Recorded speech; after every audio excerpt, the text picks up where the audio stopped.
are Locked On Razorbacks, your daily podcast on the Arkansas Razorbacks, part of the Locked On Podcast Network, your team every day. Welcome into the Locked On Razorbacks podcast. I am your host, John Neighbors. I am also the host of Out of Bounds. You can catch every weekday afternoon from 1 to 4 on 103.7 The Buzz and 103.7thebuzz.com. Hope everybody's having a wonderful Tuesday at the recording of this podcast. And, obviously Mississippi State coming up this weekend, and knowing how important this stretch is in the Final Four games, we've been talking about it pretty much the whole time. But one thing that I think gets brought up or, questioned more to me about Razorback football this year is, how did Arkansas have that tremendous start, that 4-0 start, only to go 1-3 in their next 4 games, and one of those wins only being against UAPB? Like, what changed? What happened? And it's funny because part of me just wants to say, well, look at who they played, and you'll see the differences. But I kind of get where you're coming from, at least, because even in the games that Arkansas played and won, obviously, they looked good doing it. Like, they looked good against Rice. They didn't look good in the first half, but then they got it going in the second half against Rice. Against Texas, pretty much from beginning to end, they looked good, and they got it done. Georgia Southern, kind of the same thing. And against A&M, you looked dominant in the first half, and then when KJ Jefferson got hurt, it was a tough go, but you still did a good job. Like, you still were there. And you just looked like a team that was on a roll and was a steamroll that was really not going to be stopped by many in the SEC. Then you ran into Georgia and you got punked straight up. Ole Miss, you lose in that way. Auburn, we know how it goes. But so many of you have asked, why did that happen in the first 4 games of the year, and what changed in the next 4 games? Well, I think a few things at least have stood out to me specifically. One is that when you're starting the season, you usually start the season pretty healthy. Usually healthier than what you're doing throughout the rest of the season. Like, for instance, you had Jalen Catalon essentially in the first 4 games. Now, he wasn't perfect. You could tell that, he wasn't as effective, or at least not being as effective as he was in previous years, but he was still Jalen Catalon. He was still incredible. So you had one of your best players, one of your captains, out there on the field every single game in the secondary. Like, I don't care what anybody says. That's an impact. People and other teams have to plan around that, and missing out on that was a big deal. Also, I feel like in the beginning of the year, not only did you face some teams that were a little more beatable, but you also were really focused more so on establishing the run. And I think a lot of that had to do with KJ Jefferson, and not that you didn't have faith in him, but in the fact that you felt that it was best just to, have him pass when he needed to pass and then run the ball a lot more with these young running backs that you have, especially in the early going, because you knew how successful you could be in it. And here's the examples that I want to put out there. Like, in the first game, KJ threw it 21 times against Rice. He threw it 19 times against Texas. He threw it 23 times against Georgia Southern. He threw it 15 times against A&M, which, again, I know he got hurt in A&M, but he played pretty much the entire, or at least one half. And then against Georgia, nobody did anything. But then against Ole Miss, here's where it gets crazy. 35 attempts. Auburn had 35 attempts. And UAPB only threw 17. So in those 2 games specifically, you had KJ Jefferson throwing a lot more. Against Ole Miss, he performed greatly. But I felt like the running attack with Rocket Sanders, who had over 140 yards in that game, and even KJ with his legs too, like, they didn't have really an answer for your rushing attack.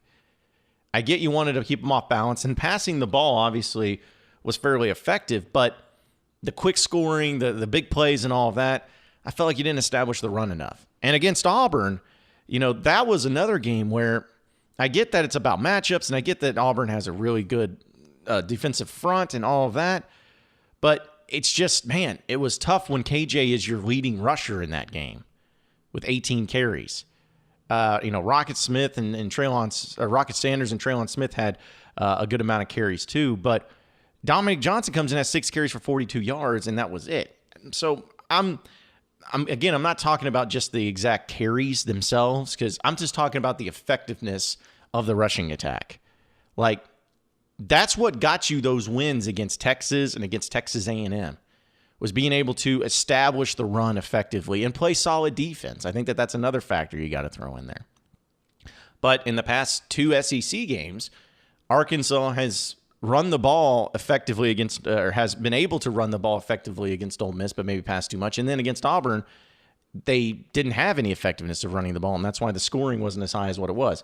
Plus, added to the fact that the defense was less than stellar, that's a bad recipe for a Razorback football team. So I feel like that was one of the biggest things in the beginning of the 4-game stretch where you were winning every game. You established that. You imposed your will on teams. You were very physical up front, whether offensively or defensively, and that's been the difference. Now, in this final 4-game stretch, you might be able to get back to that. You might be able to do it because you got guys getting back that are healthy. You had a chance to kind of have at least, and nothing against UAPB, but you had essentially 2 bye weeks to get ready and to get healthy for this November stretch. This is exactly what a team like Arkansas needed. They needed this stretch to get everybody back on board, refreshed, re-energized, and be able to hit the ground running at home against Mississippi State on Saturday.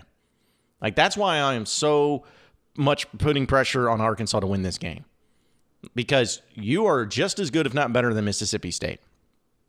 Facts, like you are. And you've had 2 weeks to prepare, essentially, for Mississippi State. And it's at home. It's at 3 p.m. You need to win this game. And you need to have the last 4 games of the season mirror the first 4 games of the season. Not saying you got to go 4-0, because I know it's a little tougher this time.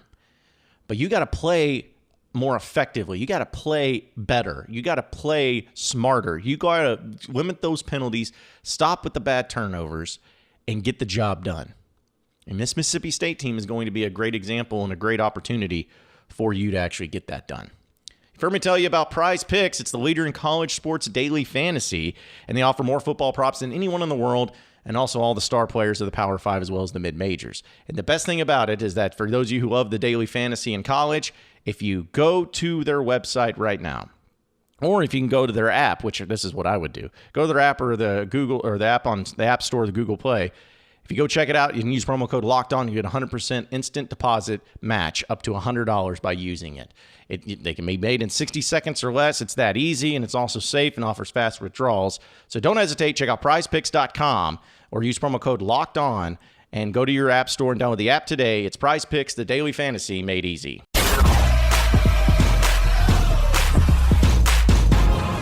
You are Locked On Razorbacks, your daily Arkansas Razorbacks podcast. All right, so Sam Pittman had a chance to meet with the media the other day just to talk more about their bye week and what they accomplished and heading towards Mississippi State. And a few things really stood out to me in some of the stuff he says. And again, I wish I could use the audio, but I'm having some technical difficulties. It just happens that way sometimes. But either way, some interesting things were said by Sam Pittman. And here's just some updates to give pass along to you. He said that the team had really good practice on Sunday, but they weren't quite on offensively. Says the effort was there, but they didn't execute very well, and they wanted to check it out on Sunday because this week, the Tuesday practice is mandatory day off for elections, which I forgot all about that they get the Tuesday off. So that's that thing that they had to do on Sunday instead of doing it on Tuesday to try to make up for it as well. Also, Dalton Wagner, who had finger surgery, is expected to play back on Saturday, which I think Ty Clary's done fine. But let's be honest, Dalton Wagner, he's a starter for a reason, and he's a better player for a reason. So getting him back is going to be big time, especially because Mississippi State has done such a good job at slowing teams down who are running the ball. Like they're only giving up I think it's 70 yards a game rushing per game. That's pretty good. Like under 100 yards is pretty good. So that's going to be key to have all the offensive line back and be able to establish the run as we talked about as well. He also said that Kentucky last Saturday tried a lot of similar concepts Arkansas used last year against Mississippi State because I guess they felt like that was the key ingredient. That was the way to slow them down. And that may be why Mississippi State tried to run the ball a lot more against Kentucky than what they had in previous games because they felt like they could be a little more effective and kind of throw off the game plan there as well. So that'll be interesting to see if Mississippi State keeps trying to do that against Arkansas and try to go more against in the run instead of worrying about passing it as much as they have in previous games as well. Let's see. He also said that when he looks at last year's win against Mississippi State in Starkville, he said the memories are seeing the faces of the players and their excitement in the locker room afterwards, probably because they hadn't won a game in so long, at least in an SEC game. So that's nice to have and nice to see, I'm sure, for a change. So, yeah, that's pretty big time. Let's see. Pitman said that Nickelback Greg Brooks has been a man about in reference to not starting against UAPB. He'd been basically a starter the entire time, but was not a starter against UAPB because he's got to get better. But I'm glad to see that he was taking it pretty well. Let's say he made another plea for the crowd to show up and help the Saturday afternoon crowd. I think there will be. Someone asked me this too, is like, what do you think the crowd's going to be? Well, if I'm checking the weather right now, and again, since it's in Fayetteville and it's at 3 p.m. and it's on a Saturday, let's see, it's going to be it's going to be sunny for one, and it's going to be a high of 61. So that's a pretty solid, fall day, roughly, especially at 3 p.m. Now it'll get cold at night, so everyone will have to make sure they're ready for that. But I'd say it's a pretty good time right there for 61 degrees and sunny. I'll enjoy that. So I think the crowd's really going to show up a lot more. Pittman reiterated running back Dominic Johnson needs more carries. He's a guy running over people and makes people miss. Yes, thank you. That's what a lot of us have been saying. Dominic Johnson's awesome. He's big, he's fast, he's physical, he's been hitting the hole hard. He's done a good job at blocking, so I'm glad to see him getting more carries. You had a lot of good running backs on this team. You really do. Hopefully they find more ways to get him involved. He also said Traylon Burks had a little issue that we worked on last week. Later indicated it was a reference to the foot injury that bothered him during the preseason. Pittman said that he expects Burks to play against Mississippi State, but he did not practice last week. Yeah, I think Traylon Burks is kind of a big deal to have him play in this game. I don't know exactly the extent of his injury, but man, you talk about he's just a gamer. He's the best overall player since Darren McFadden at Arkansas. I don't think anybody can argue that. He is going to be a bona fide first-round pick. Maybe even top 15. He's got it all. There's not a weakness to his game. So, yeah, I'd like to see him play in this game. He's going to be very important there as well.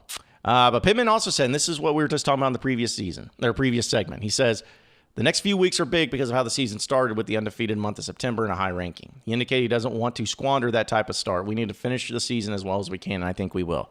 That's what it's about. It's about finishing the season strong. It's about getting it done and making it work in the month of November because that is where the most important time of year is for college football, getting it done in the month of November. Hopefully this bye week, hopefully the rest, hopefully the focus, and hopefully against Mississippi State, you can get that back on the right track. Back and better than ever, a new web interface for the start of basketball season, more props, odds, and lines than ever before. You know what I'm talking about. You know I'm talking about betonline.ag. It remains your number one spot for basketball and football action this season. Head to the new, updated mobile's website and device to sign up today, and you receive your 50% welcome bonus on your first deposit. Just use promo code LOCKEDON to receive your bonus from basketball, football, and baseball postseason, NHL, boxing, UFC, whatever it is, right down to your favorite Vegas casino games. Don't wait to take advantage of all the amazing offers for the 2021 season. With BetOnline, it is the easiest and fastest way to bet on all your favorite sports. So check it out at betonline.ag, where the game starts.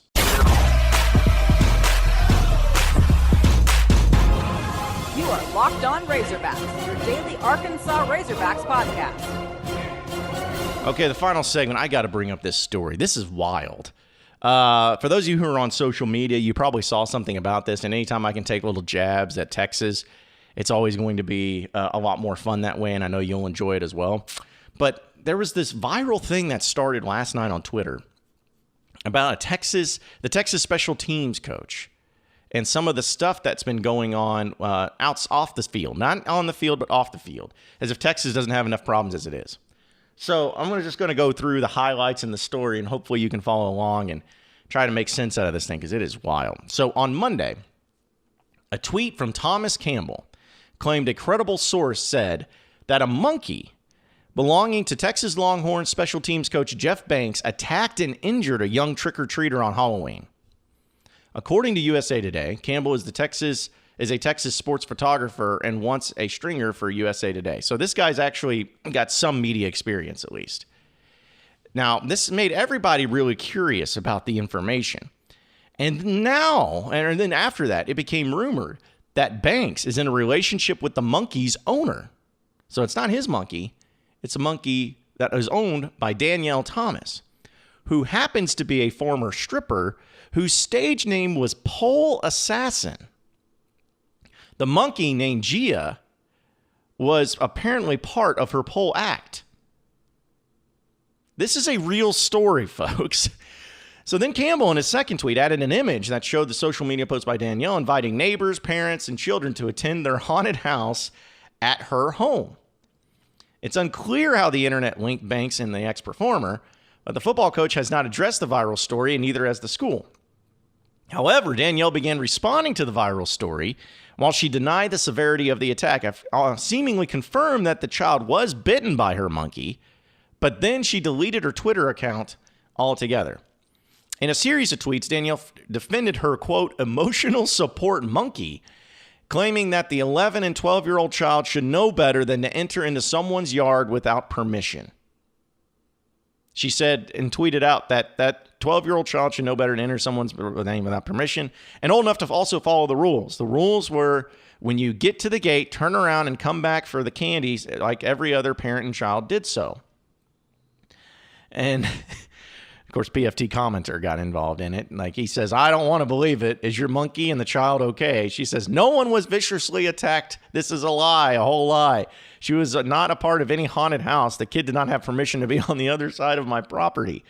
So she's basically saying that, yes, the monkey did attack a child. It did bite a child. But it's not as bad as what people are making it out. It's not a vicious attack. It was just a little bite is all it was.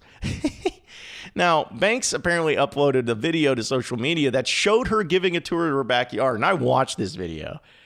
And she's going back and she said, like, going back to the sign where the monkey said, it said her home, the monkey's home above the fence. And then it read, do not enter. Emotional support animals, no touching. And then she says, I don't even play when it comes to my animals, and I know all the legal rules on them. How could she viciously bite someone if they don't stick their hand in there where it don't belong?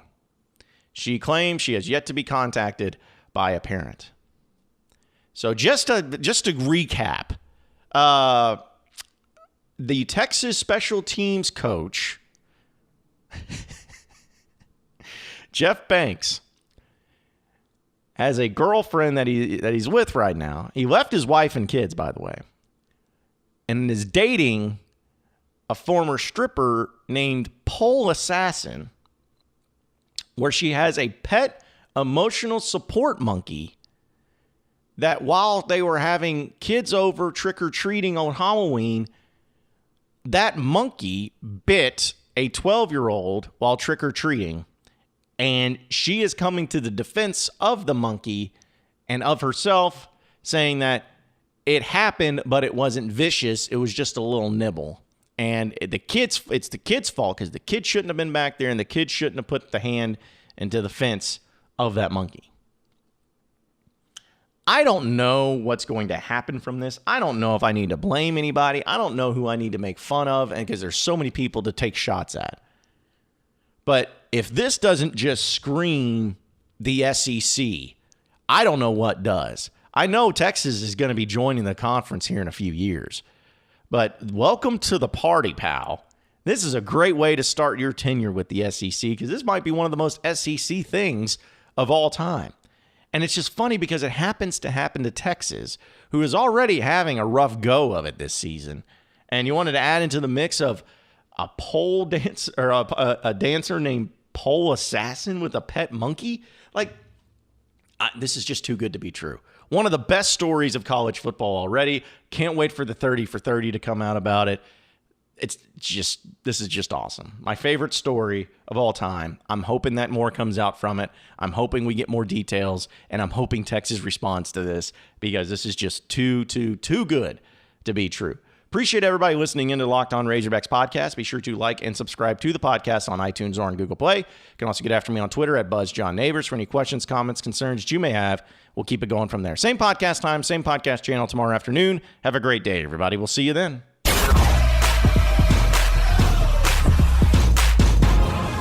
are Locked On Razorbacks, your daily Arkansas Razorbacks podcast.